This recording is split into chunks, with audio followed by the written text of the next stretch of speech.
Terlihat seorang wanita bernama Frances menemukan tas di kereta. Dia berniat menyimpan tas itu di pos satpam, namun tidak ada siapa-siapa. Dia akan mengembalikan tas itu langsung kepada pemiliknya. Namun di kontrakan, temannya mengatakan, tidak usah dikembalikan, mending uang di dalam tas itu dipakai untuk spa. Jason Largo was dyslexic, and since he's been doing them now, gross. Yes, a spa day.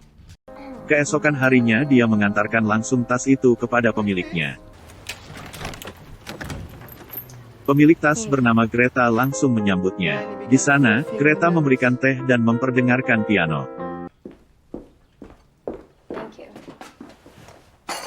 Semenjak itu, mereka semakin akrab. Membeli anjing peliharaan, dan berjalan-jalan di taman. Di sana, Francis mengatakan bahwa ibunya sudah meninggal. Greta pun bercerita bahwa suaminya sudah meninggal, dan anaknya tinggal di Paris. Setelah saling curhat, mereka pun ke gereja untuk mengenang sang suami. Di kontrakan, Erika menasehati temannya bahwa ada yang mencurigakan dari Greta, namun Francis malah memarahi Erika dan pergi ke rumah Greta untuk acara makan malam. Is it good?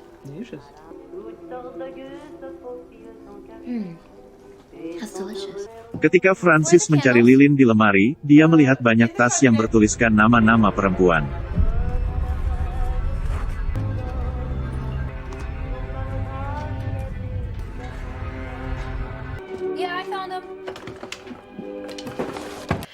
Francis pun mulai ketakutan, dia pun izin pulang. Tell me why it hurts. Play it if you want. No, it's totally fine.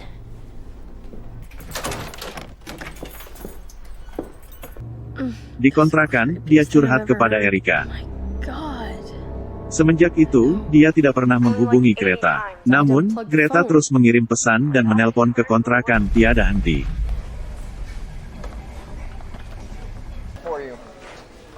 Dan ternyata, Greta datang ke tempat kerja Francis.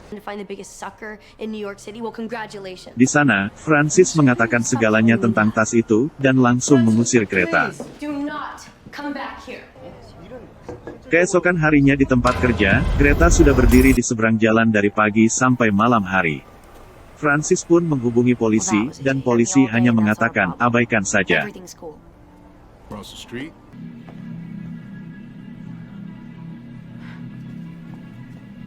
Ketika di kereta, ternyata Greta sudah menunggunya. Francis pun keluar dari kereta. Ketika dia tiba di kontrakan, Greta pun menunggunya di sana, dan mengatakan bahwa dia tidak mau jauh dari Francis. You don't even know me. Everybody needs a friend. You have your Erica. No. No, you leave here.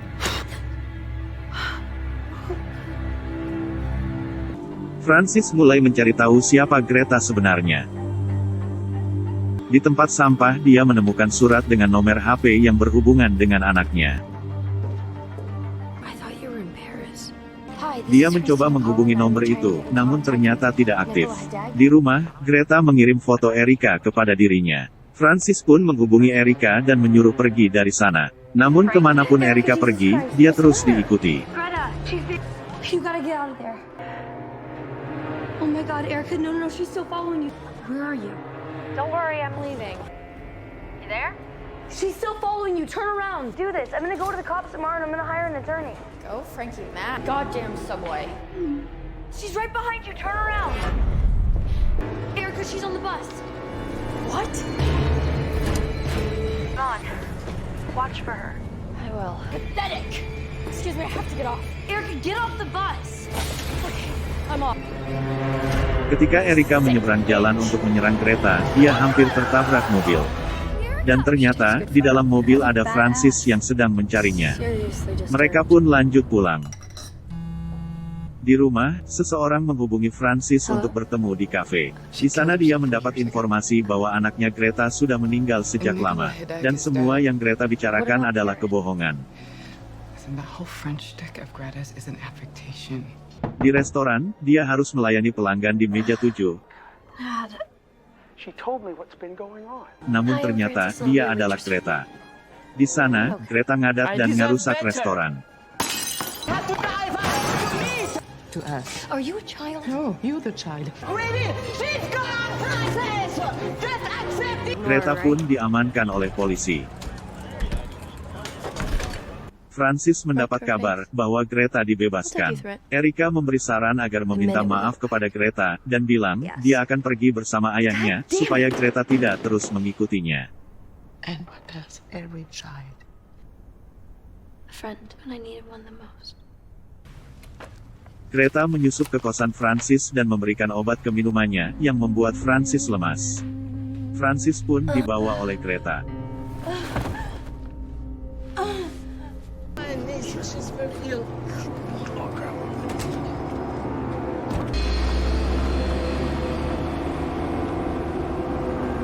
Di rumah Greta, Francis dimasukkan ke dalam box, dan HP-nya diambil oleh Greta.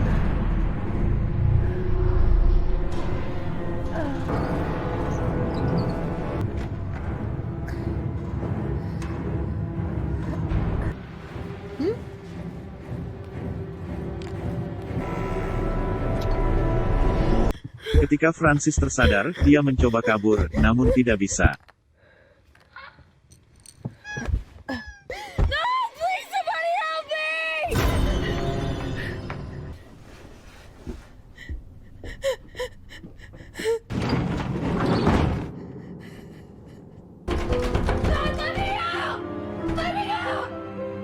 Di ruangan itu, dia melihat KTP korban sebelum dirinya.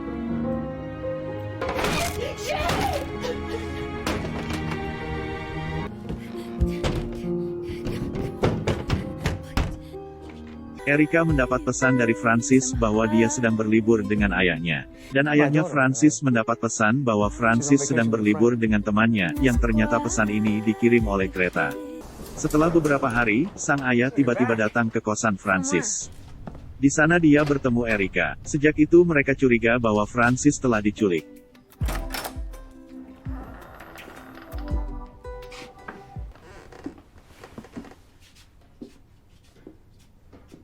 Di sana, Francis diajarkan bermain piano, dan selalu diberi obat tidur.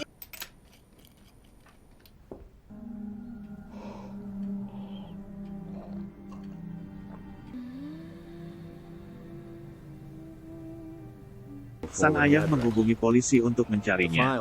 Just find her, Mr. Cody, whatever it costs. Ketika sedang memasak, Francis memukul Greta hingga pingsan. Dia mencari jalan untuk kabur.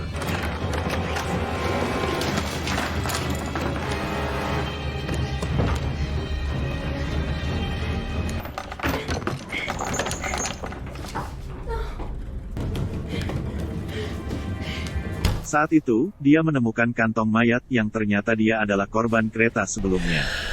Francis pun ditangkap kembali oleh Greta dan diikat di kasur.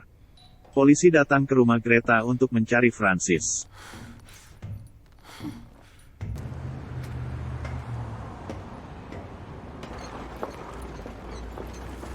Polisi bertemu Greta dan ditawarkan masuk. Don't tell me you're from the IRS. On Francis McCullen. Would you like to come in? Sure. She helped me choose Morton. Morton? Morton, my godfather then. She went away. Poof. Ketika Greta sedang membuat teh, polisi menemukan Francis. Namun dia disuntik dengan obat tidur dan polisi pun dibunuh.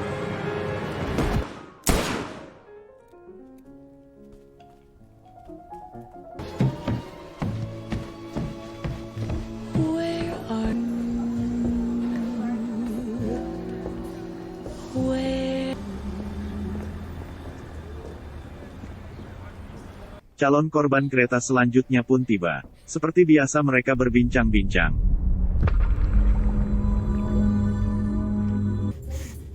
How does one become a model? Well, So Namun strange. tiba-tiba Greta merasa pusing. what kind of strange? Dan ternyata dia adalah Erika, yang sengaja mencari tas hijau di dalam kereta. Do to you. You need a doctor. And I need my friend.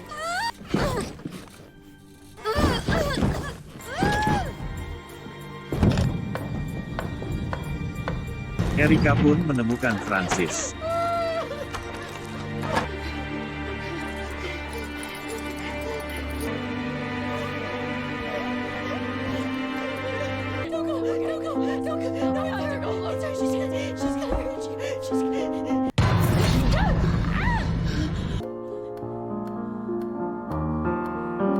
She's not here. No, don't do it. Kereta dimasukkan kotak dan dikunci. Mereka pun pulang dengan bahagia. Film pun selesai. Jangan lupa like, komen, dan subscribe.